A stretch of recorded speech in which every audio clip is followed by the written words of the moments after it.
Vocación por la enseñanza. Nuevas herramientas para la educación. Esto es De la A a la Z. Puebla en Casa.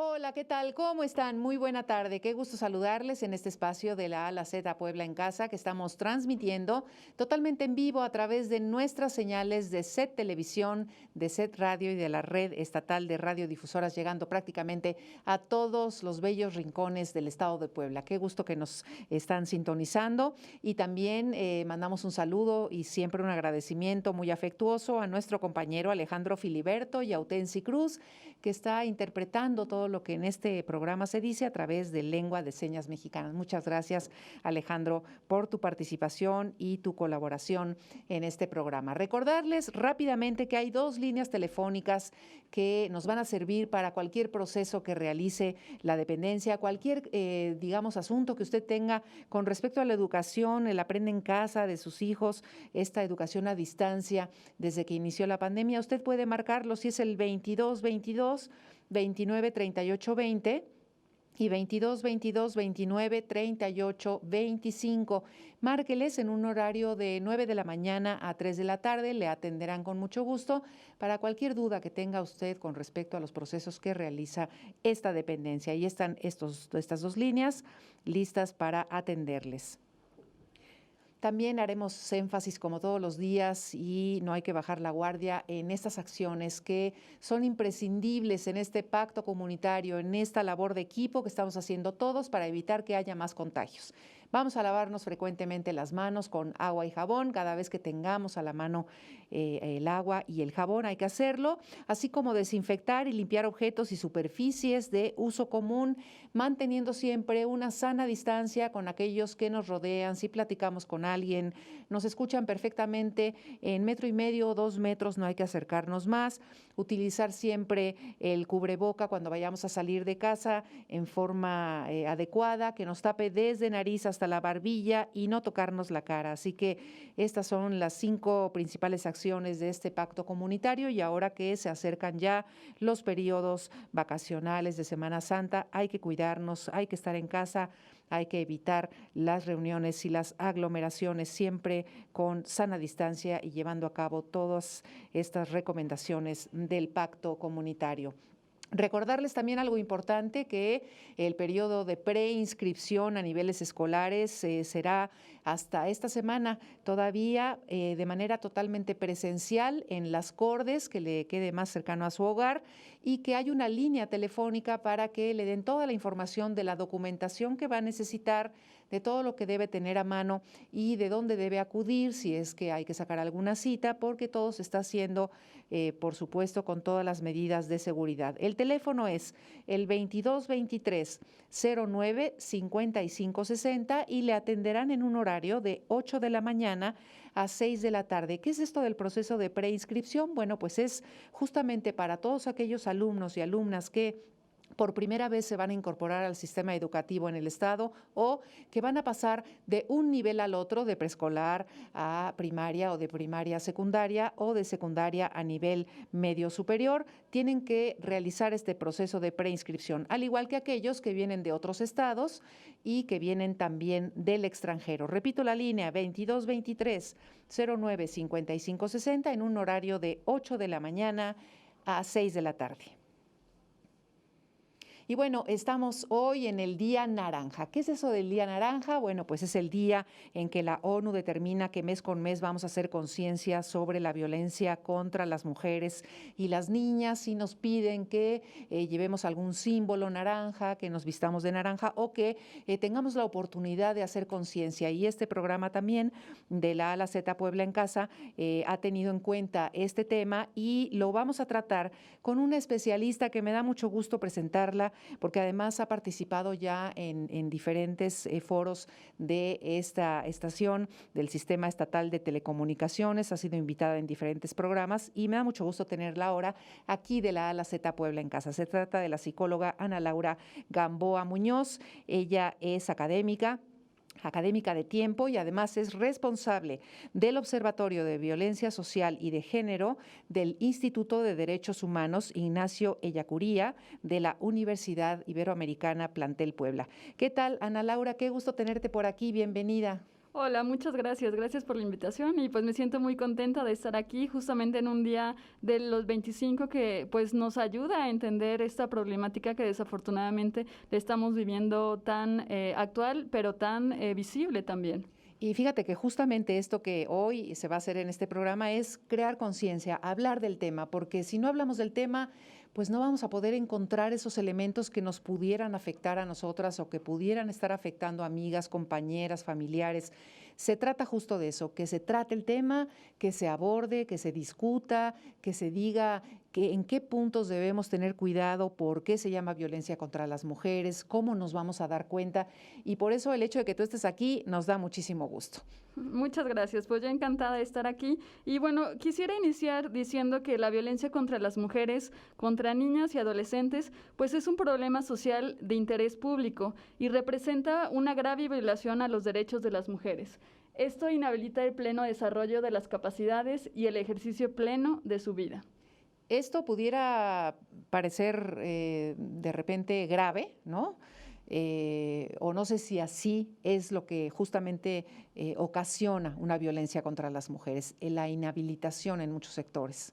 Exactamente, es totalmente una grave violación a los derechos humanos porque entendemos que las mujeres somos personas que tenemos derechos y esos derechos pues facilitan que todas las mujeres podamos ser las mujeres que queramos ser, ¿no? Entonces, en este sentido, los derechos humanos contra de las mujeres tienen que estar siempre regidos bajo un aspecto que es el derecho de una vida libre de violencia hacia las mujeres. Entonces, ¿qué es esto? Hay ciertos sistemas, ciertos conceptos que hay que entender y que de alguna forma son claves para hablar desde este problema. ¿Y qué te parece si empezamos con, de alguna manera, desglosar sobre justamente el nombre? ¿Qué es la violencia contra las mujeres y además cómo identificarla?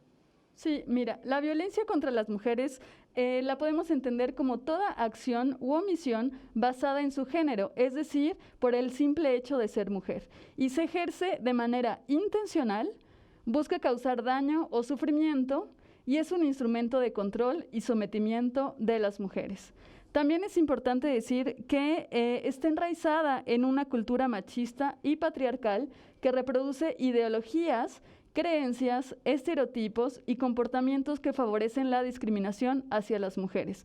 Esto es muy importante que lo tengamos muy presente porque es esta cultura que nos dice a partir de cómo es que tenemos un cuerpo de hombre o cómo tenemos un cuerpo de mujeres que existen ciertos mandatos culturales, ¿no? Y entonces los mandatos culturales se van enseñando desde pequeños, desde pequeñas, ¿no? Ya no solamente son nuestros padres quienes nos dicen cómo tenemos que comportarnos, qué actividades, qué sentimientos, cómo es que tenemos que soñar incluso, ¿no? Cómo tenemos que jugar, qué tenemos incluso hasta que beber, ¿no? Porque hay ciertas actividades, ciertos intereses que la cultura ha dicho que han sido masculinos o femeninos. Y entonces todos estos mandatos lo que nos impide es reconocer que detrás de ello existe una igualdad. Entonces, si pensamos que los estereotipos y los roles de género se han marcado a lo largo de la historia y dependiendo de en cada cultura y en cada momento, pues vemos que sí ha habido una discriminación clara contra las mujeres, ¿no? O sea, se ha potenciado la discriminación de lo femenino en sometimiento de lo masculino. Y esto es una importante clave para decir cómo es que entonces que repensamos nuestras feminidades y nuestras masculinidades que no estén ligadas a esta discriminación. ¿Por qué, Ana Laura, por qué es importante hablar sobre este tema, sobre la violencia contra las mujeres y las niñas? ¿Por qué? Bueno, primero es una problemática histórica de la desigualdad entre los géneros. Y esto significa que es un problema que, si bien lo estamos afortunadamente visibilizando a través de los movimientos feministas a lo largo de los últimos años, por ejemplo, los estudios de género, las autoras feministas, la teoría feminista, pues sí viene de los años 70, pero no quiere decir que antes de eso no existiera esta desigualdad, sino que más bien representa una historicidad. Y en esta construcción del patriarcado, que es justamente esta forma de discriminación hacia las mujeres, es que se ha naturalizado, se ha sostenido y se ha reproducido estos imaginarios culturales de los cuales hablábamos, ¿no? Y entonces estos imaginarios tendríamos que entenderlos como lo que significa ser hombres y ser mujeres. Por tanto, es necesario que para hablar de la violencia contra las mujeres se tenga muy presente que es necesario hacer acciones de prevención, de atención, sanción y erradicación, sí, por parte del Estado a través del cumplimiento de estándares internacionales y pues del marco normativo más importante en la materia, que es la Ley General de Acceso a las Mujeres a una vida libre de violencia, pero también tiene mucho que ver la sociedad, ¿no? Porque si estamos hablando de que estos mandatos son culturales y son a partir de la sociedad, entonces también tenemos responsabilidad en eso, hombres y mujeres. De tal forma que la violencia contra las mujeres impide la igualdad entre los géneros y, por tanto, pues todas y todos tenemos la responsabilidad de no seguir reproduciéndola. Claro. Todos tenemos la misma responsabilidad, hombres y mujeres, porque tradicionalmente también las mujeres, por cultura y demás, hemos hecho lo propio, ¿no? Al educar a nuestros hijos, cuando ha sido prácticamente nuestra responsabilidad durante muchos años, ¿no? Claro, totalmente. Si lo entendemos que lo que busca, por ejemplo, el feminismo y la igualdad de género en términos de una igualdad de derechos, de oportunidades, de las mismas la misma oportunidad de tomar decisiones, los mismos cargos o posibilidad de tener cargos políticos, etcétera, entonces entendemos que no solamente es algo que compete a las mujeres, sino que hay que entenderlo como un proyecto social. Y en el proyecto social, en donde haya igualdad, también va a favorecer a los hombres, porque las masculinidades están muy asociadas a la violencia. Y entonces los hombres que no demuestran siempre su masculinidad a partir de, por ejemplo, el éxito, que significa tener a lo mejor muchas mujeres, tener mucho dinero, representarse como una figura fuerte, no mostrar sus emociones, su sensibilidad. Entonces, de alguna forma, esa masculinidad se ha construido pues negando la parte que se ha también entendido femenina, ¿no? Y entonces esa es la gran complicación, que de pronto los hombres, si quieren llorar, por ejemplo, no puedan hacerlo. Entonces, más bien, lo que busca la igualdad de género es que las mujeres, los hombres, podamos vivir de manera libre sin tener que responder esos mandatos culturales que significan discriminación y violencia. Así es. Justamente esto de las emociones lo hemos estado hablando durante muchos días en este programa, refiriéndonos justamente a lo importante que es que todos los docentes tengan muy en cuenta las emociones, no solo de ellos como docentes, sino por supuesto de los alumnos y las alumnas. Y bueno, hacíamos como un recorrido de que a las mujeres les es mucho más fácil, decir que se sienten tristes, que están decepcionadas, que están inquietas, que ya quieren regresar a las aulas, y los alumnos normalmente pues como que no quieren externar porque puede ser un síntoma de debilidad, ¿no? Eso claro. Continúa todavía, hay que seguirlo trabajando. Sí, totalmente. Por eso dices que les va a favorecer también. Claro, ¿no? Exacto. En el momento en que nosotras nos cuestionemos, y nosotros, tanto hombres y mujeres, nos cuestionemos sobre este mandato de los hombres tienen que ser fuertes, tienen que siempre saber qué hacer, los hombres tienen que saber, por ejemplo, cómo arreglar el foco de la casa, tienen que saber de autos, y las mujeres tenemos que quedarnos en la casa, quedarnos calladas, sentirnos protegidas, ¿no? Que un hombre sí nos proteja, pero que nos rescate también, ¿no? Claro. Entonces, todo este tipo de cosas, por eso es tan importante entender que es un tema de un proyecto social. Sí, y por eso invitamos a todas y a todos a que se suman a esta lucha. Así es. Y justo porque estamos creando conciencia sobre la violencia contra las mujeres y las niñas, hay que ser específicos en muchos datos. Por ejemplo, cuando hablamos de violencia, ¿de qué tipos de violencia estamos hablando? Sí, es importante. ¿Cómo se clasifican? ¿No? De acuerdo a la Ley General de Acceso a las Mujeres a una Vida Libre de Violencia, existen tipos y modalidades de violencia. Los tipos se refieren a la naturaleza de la agresión, es decir, cómo se va a ejercer la violencia. Entonces, tenemos la violencia física, la violencia psicológica, la violencia sexual, la patrimonial, la económica y la obstétrica. ¿Nos podrías dar ejemplos? Claro, ¿Sí? En la violencia física, pues el objetivo es emplear la fuerza física para, por ejemplo, someter o dañar a las mujeres, ¿no? Por ejemplo, se intenta golpear a las personas jugando, ¿no? Entre comillas. Se han aventado a veces cosas respecto en una relación de pareja, ¿no? A lo mejor no ejerce necesariamente los golpes hacia ti, pero sí llega un momento en que tu pareja se enoja tanto que entonces decide romper el vaso, el florero, las cosas que están en la mesa. Y no entonces, necesariamente sobre mi cuerpo. Exacto, no es solamente sobre tu cuerpo, sino la violencia que se ejerce, o sea, la intención es intimidar. Claro. La violencia psicológica, pues es una de las formas, pues más silenciosas, ¿no? De estos tipos de violencia, porque lo que buscan es dañar la estabilidad y amenazar. Y algunos síntomas de este tipo de violencia, pues son, por ejemplo, de alguna forma intentar dañar o humillarte con mis comentarios, ¿no? De momento las mujeres quieren opinar en una reunión de amigos, con la familia, y la pareja es, no, tú no hables porque tú no sabes de ese tema, ¿no? O, por ejemplo, te aplico la ley del hielo, ¿no? No te voy a hablar porque me molesté, y la ley del hielo dura 5 días, dura 3 días, ¿no? Y entonces este abandono, esta forma de decir yo tengo el control, y hasta en el momento en que yo decido sobre tus emociones, sobre lo que te hago a ti sentir, ¿no? Y por supuesto... Este es muy importante porque de repente ubicábamos a la violencia como algo naturalmente físico, ¿no? Sí. Y no teníamos contemplado que la cuestión psicológica ejerce una violencia y a veces hasta con más daño, ¿no? Sí, y te digo que es una de las formas en que está tan naturalizada que muchas mujeres no la pueden reconocer. Y eso es lo más grave, porque va dañando la violencia psicológica tu estabilidad emocional, tu autoestima, y te va llevando...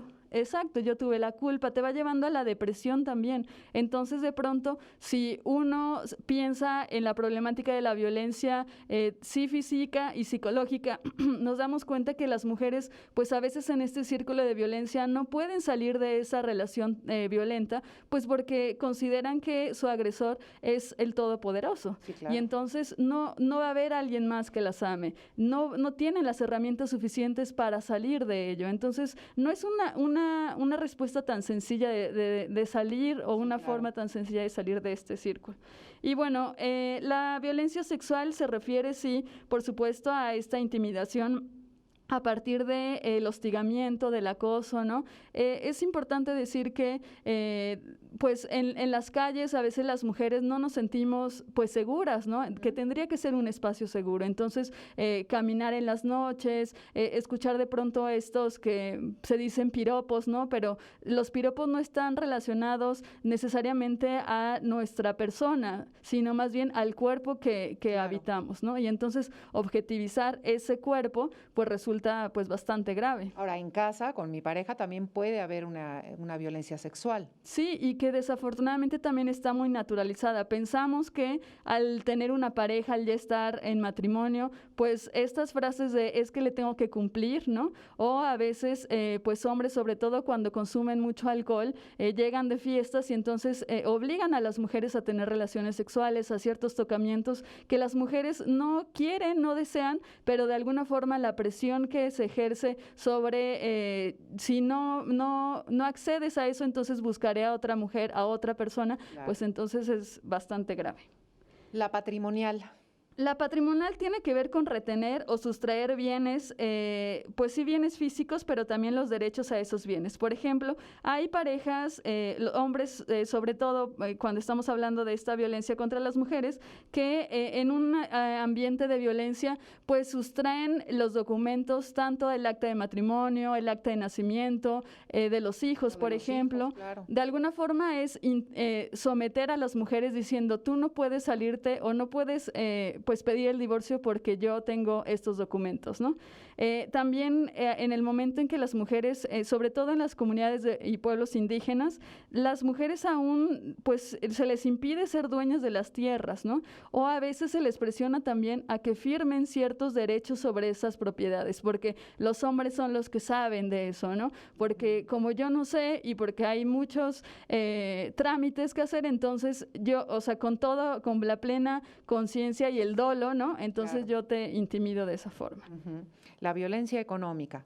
Pues lo que busca es controlar el ingreso económico y salarial, ¿no? Una violencia económica que podemos ver y que desafortunadamente sigue siendo muy actual es la brecha salarial entre hombres y mujeres. A hombres y a mujeres nos siguen pagando de manera desigual en las empresas, en instituciones, ¿no? Por el mismo trabajo que hacemos. Y que esta violencia económica también se ve reflejado en aspectos de pareja cuando nos controlan los ingresos, ¿no? Cuando dicen, bueno, sí, los dos ganamos dinero, pero tú te vas a encargar de mayoritariamente del cuidado o de los productos asociados a los hijos, ¿no? O también el no hacerse cargo de sus paternidades, ¿no? O sea, el de pronto decir, pues yo te voy a ayudar, entre comillas, ¿no? Cuando más bien es una responsabilidad de ambos, ¿no? Así es.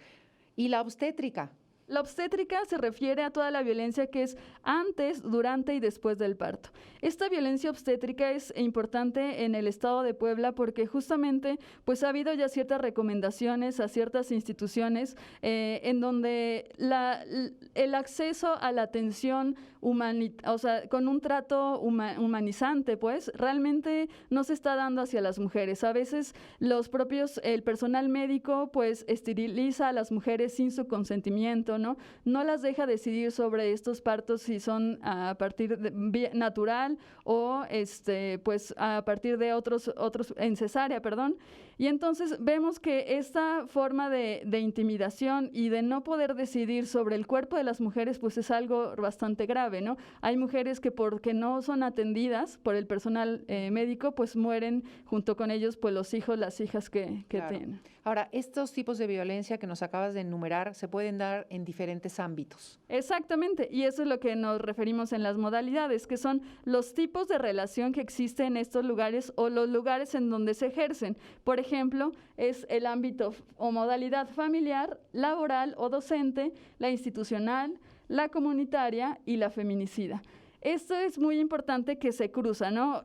Y es muy común también decir que los tipos y modalidades, o sea, cuando una mujer está viviendo la violencia psicológica, es muy probable también que esté viviendo la violencia física, pero también la violencia económica es muy probable que se conjunten varias. Sí, y en distintas modalidades también, ya no solamente con la pareja, sino también con la familia, pero también con la comunidad o incluso en el trabajo. Pero, por supuesto, si de pronto pensamos en la violencia psicológica, si va afectando a tu autoestima, y estás pues constantemente siendo denigrada, minimizada.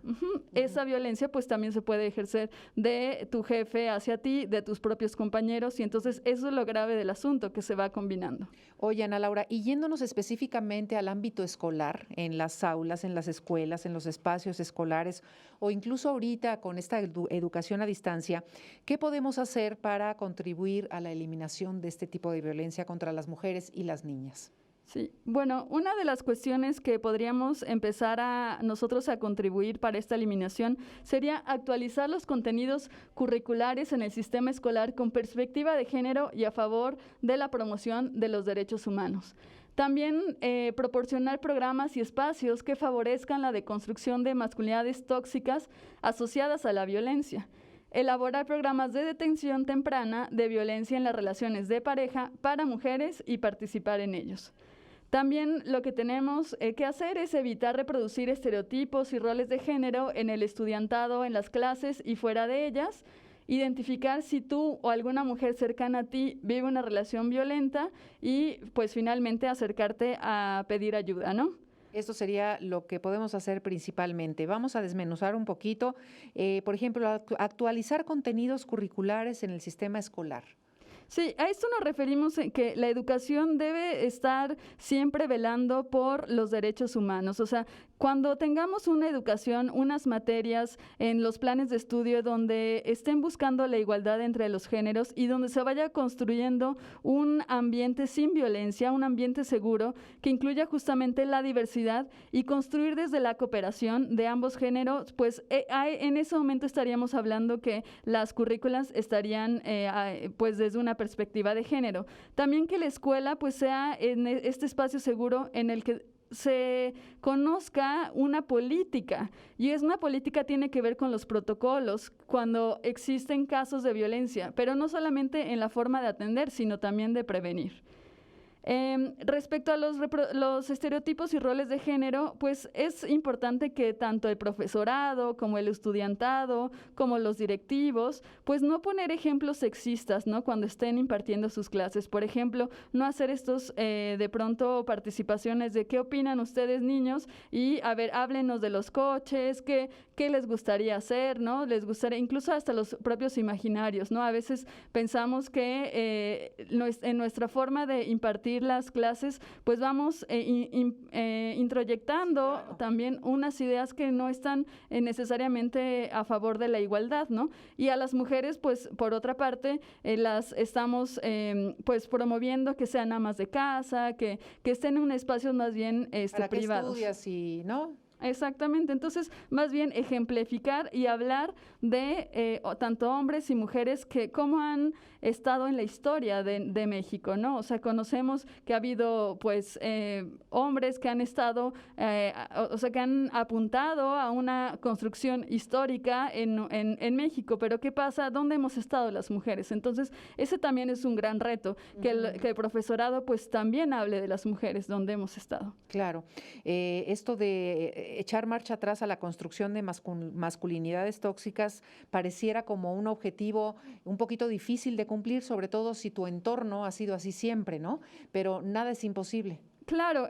En la cuestión de la deconstrucción de masculinidades tóxicas asociadas a la violencia, pues es muy importante enseñar y también proveer espacios para que el alumnado, sobre todo específicamente que trabajen los hombres, pero también los directivos, los profesores, en saber cuáles son sus emociones, cómo se les enseña a resolver conflictos, cómo también hay que cuidar lo que se dice, cómo se dice, ¿no? Qué se enseña en la escuela, pero también algo importante que decir en la casa, ¿no? O sea, si de pronto nosotros seguimos viendo roles de masculinidad asociadas al poder, al decir yo tengo el control de todo y entonces, o sea, yo lo voy a ejercer en la escuela, pero también como padre de familia, pues entonces ahí es cuando se va complicando. Entonces, una de las cuestiones de las masculinidades es justo, pues, enseñar que los hombres pueden, o sea, sienten y que en esa forma de sentir, pues pueden alejarse de esta violencia. Claro. Ana Laura, tú como psicóloga nos puedes decir muy bien lo que le puede afectar a una mujer o a una niña que desde edad temprana ya empieza a vivir esta violencia a lo largo de su vida, ¿no? ¿Qué afectaciones se pueden tener? Pues las afectaciones sobre todo son en el desarrollo de su propia vida, o sea, en muchas de las ocasiones, y eso lo vemos desafortunadamente en la violencia más extrema que es los feminicidios, o sea, se les corta la vida por el simple hecho de ser mujeres y con ello todos los sueños que alguna vez quisieron construir, ¿no? Eso sería el primer derecho, el derecho a la vida, pues es algo que lo escuchamos desde primero de primaria y sabemos que es una cuestión que hay que luchar, pero que sigue no siendo que no sea garantizado, ¿no? Otra de las cuestiones que afecta, pues sí es en las emociones, pero en la forma también de entender y de resignificar el amor, ¿no? Entendemos que a veces propias a las mujeres se nos enseña pues a estos mitos del amor romántico en donde se nos dice es que el amor todo lo puede, alguien va a llegar, tu príncipe azul te va a venir a rescatar y entonces tú tienes que aguantarte. Entonces, más bien, cómo esos mandatos culturales en que las mujeres nacimos siempre para los otros y somos de los otros, entonces, pues van permeando también en nuestra propia seguridad, en nuestra forma de decir, es que yo concibo la vida, quisiera que fuera de este modo, pero la sociedad, la cultura me va encerrando. Es lo que me tocó vivir, ¿no? Exactamente. También lo dices. Como en las enfermedades, Ana Laura, lo importante en la violencia contra las mujeres y las niñas niñas es la prevención, es Sí. el detectarlo a tiempo. ¿Cómo puede cambiar un panorama si detectamos a tiempo algo como esto?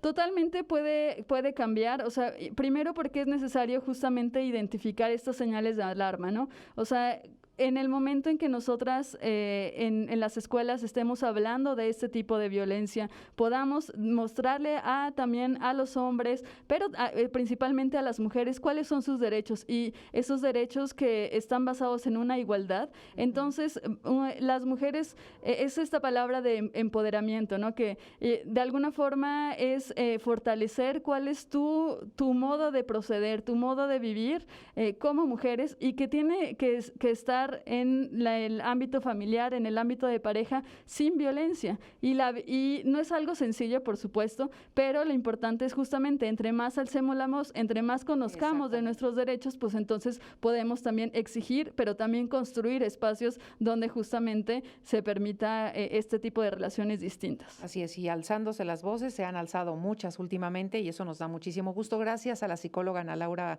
Gamboa Muñoz. Ella es académica y responsable del Observatorio de Violencia Social y de Género del Instituto de Derechos Humanos Ignacio Ellacuría de la Universidad Iberoamericana, plantel Puebla. Muchísimas gracias, Ana Laura, por estar con nosotros y ayudarnos a crear conciencia contra la violencia a las mujeres y a las niñas. Muchísimas gracias por la invitación. Gracias a ti y gracias también a Alejandro Filiberto y Autensi Cruz. Mañana recuerden que tenemos una cita en punto de las 12 de la A a la Z Puebla en Casa.